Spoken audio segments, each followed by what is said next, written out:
सर्वांना सप्रेम जय भीम. मी विद्रोही कवी देवदत्त सूर्यवंशी निलंगेकर. मित्रांनो, मी एक वंचितचा कार्यकर्ता म्हणून मी आजपर्यंत काम केलेलं आहे.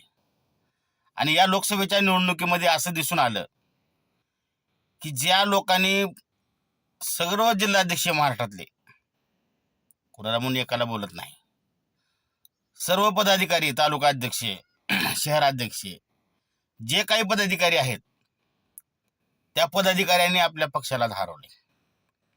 वंचित बहुजन आघाडीला हरवण्यामध्ये त्या सर्वच्या सर्व पदाधिकाऱ्यांचा सिंहाचा वाटा आहे, सिंहाचा वाटा. बाळासाहेबांनी उमेदवार दिले आणि या पदाधिकाऱ्यांनी त्या उमेदवाराकडे पैशाची मागणी केली. यांना 5-5 वर्ष पद दिलीत पक्षाने. ह्या भाजराने स्वतःचा 1 रुपया खर्च केला नाही लोकसभेमध्ये. तुम्ही जर स्वतःच्या खिशातला 1 रुपया जर तुम्ही खर्च करू शकत नाही, मग तुम्हाला वंचितचे पद घ्यायचा काय अधिकार आहे? काय घेतली तुम्ही पद?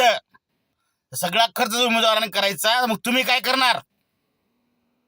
माझी बाळासाहेबांना विनंती आहे, कळकळीचे हात जोडून महाराष्ट्रातल्या सर्वच्या सर्व जिल्हा कार्यकारिण्या, सर्व तालुका कार्यकारिण्या बरखास्त करा आणि 100% नवीन लोकांना संधी द्या. या लोकांना पद देऊ नका. कुठलीही नवीन लोकांना पद द्या. त्यांचा इतिहासच नको वंचित मध्ये काम केलेला.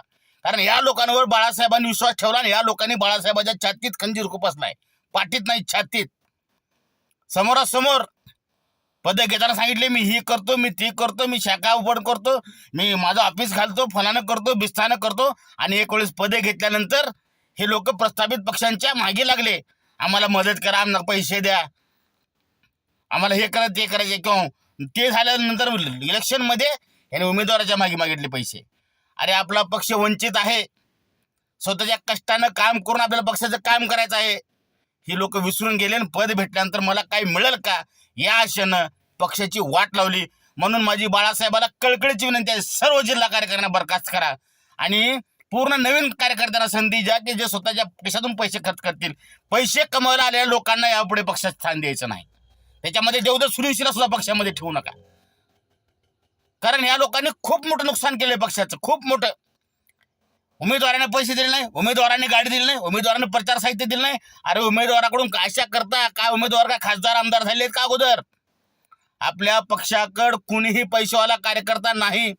पक्षाला आपण बाळासाहेबाचं काम करतोय, बाळासाहेबाचं, आणि ते खिशातून पैसे घालून काम करायचं. तुम्ही लोकांनी दुसऱ्याच्या हाताकडे बघितले, दुसऱ्याच्या खिशाकडे बघितले, म्हणून आज पक्षाची ही हालत आहे. काय नव्हती का जबाबदारी तालुका अध्यक्षांची फिरायची, जिल्हाध्यक्षांची फिरायची जबाबदारी नव्हती का? उमेदवारांना पैसे दिलेच तर तुम्ही फिरणार का? स्वतः का नाही फिरले तुम्ही? त्याचा जबाब द्या. सगळ्यांनी द्या, आत्मचिंतन करा. अरे, तुम्ही पक्ष संपवलाय, तुम्ही कार्यकर्त्यांनी पक्ष संपवलाय. बाळासाहेबाच्या नावावर माझ्या लातूर जिल्ह्यामध्ये कोणाला चिन्ह माहीत नसताना देखील 40,000 मतदान पडले. लोकांनी विचारलं, लोकांना फोन करून विचारले की तुमचं आपलं पक्षाचं चिन्ह काय आहे लातूरमध्ये. एवढी शोकांतिका बेकार झाली होती. मग काय कामाचे तालुका अध्यक्ष, काय कामाचे जिल्हाध्यक्ष आणि काय कामाचे कार्यकर्ते जर हे स्वतःच्या खिशातून 2 रुपये खर्चून फिरत नसतील तर? राग आला तर मला शिवाय द्या. माझा मोबाईल नंबर देतो मी तुम्हाला, 9146609005. हा देवदत्त सूर्यवंशीचा नंबर आहे. बोटानं हाना मला, माझ्या घरासमोरून, मला घरातून ओढून मारा, पण मी बोलणार. कारण आज हे जे वंचितची जी कंडिशन झाली आहे, ही टक्केवारी जी घसरली आहे, ह्याला कारणीभूत फक्त आणि फक्त पदाधिकारी आहेत. ते सर्वचे सर्व पदाधिकारी आहेत. त्याच्यामध्ये ज्यांनी इमानदारीनं काम केले त्यांचं अभिनंदन भावानं. तुम्ही केलात, तुम्ही लढलात आणि तुमचं अस्तित्व तुम्ही दाखवलं. पण ज्या लोकांनी पक्षासाठी काम केलं, त्या पैशासाठी काम केलं, त्या लोकांनी स्वतःहून राजीनामे द्यावे. आणि त्या बाळासाहेबाला माझी परत तेवढंच कणकणीत विनंती आहे की या सर्व कार्यकारिण्या बरखास्त करा. जय भीम.